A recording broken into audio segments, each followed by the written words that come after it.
Ramakrishna শরণম YouTube চ্যানেলে সকল রামকৃষ্ণ ভক্তমণ্ডলীকে স্বাগত।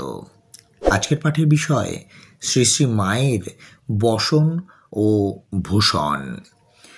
জননীং শারদাং দেবীং রামকৃষ্ণং জগদ্গুরুং পাদপদ্মে তয়ো শ্রিত্বা প্রণমামি মুহুর্মুহু।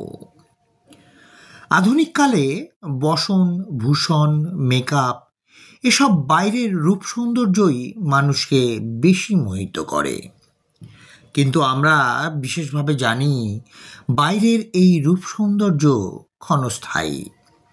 ভিতরের সৌন্দর্য সরলতা ও পবিত্রতা, সংযম ও সততা, মৃদুতা ও নম্রতা, স্থৈর্য ও ক্ষমা, সন্তোষ, নিঃস্বার্থপরতা ও অনুকম্পা, বিবেক ও বৈরাগ্য আজীবন শোভা পায়।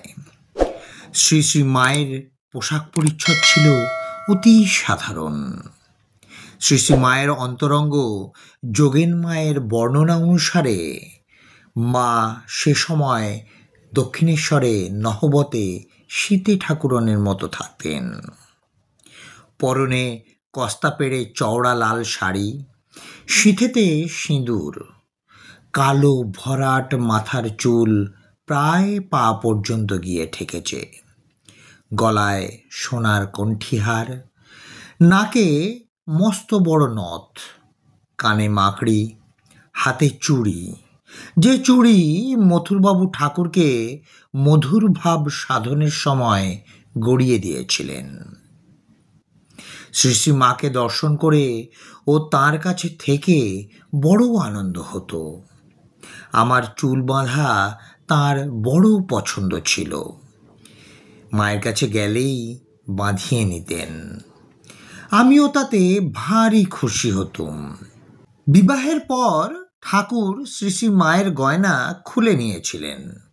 তখন সেই বালিকা বধূকে কাঁদতে দেখে চন্দ্রমণি দেবী বলেছিলেন, গদাই তোমাকে গয়না দেবে। পরবর্তীকালে ঠাকুর দক্ষিণেশ্বরে হৃদয়কে দিয়ে মাকে 2টি তাবিজ ও 2টি ডায়মন্ড কাটা বালা গড়িয়ে দিয়েছিলেন। শ্রী শ্রী ঠাকুরের দেহত্যাগের পর মায়ের বসনভূষণ সম্বন্ধে আশুতোষ মিত্র লিখেছেন, শ্রী শ্রী মাকে লাল বা কালো নরুন পেড়ে কাপড় পরিতে আমরা বরাবর দেখিয়াছি।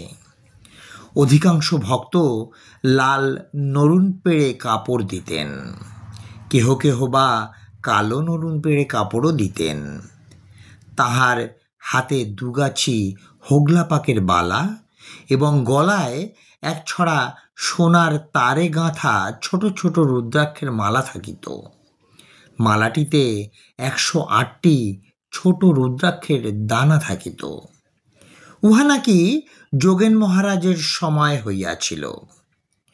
আমাদের সময় ওই রুদ্রাক্ষগুলি ক্ষয়প্রাপ্ত হওয়ায় এক স্থানে ছিঁড়িয়া যায়। নতুন রুদ্রাক্ষের দানা সোনার নতুন তারে গাঁথাইয়া দেওয়া হয়। শ্রীচরণের মধ্যমাঙ্গুলিদ্বয়ে বাতের জন্য লোহার তারের আংটা থাকিত। এই হলো মায়ের বসনভূষণের কথা। আজকের পাঠের তথ্যসূত্র স্বামী চেতনানন্দজি মহারাজ, ধ্যান লোকে শ্রীমা সারদা দেবী থেকে। জয় মা সারদা, জয় মা সারদা, জয় মা সারদা। জয় ঠাকুর রামকৃষ্ণ পরমহংসদেব, জয় স্বামী বিবেকানন্দ মহারাজ।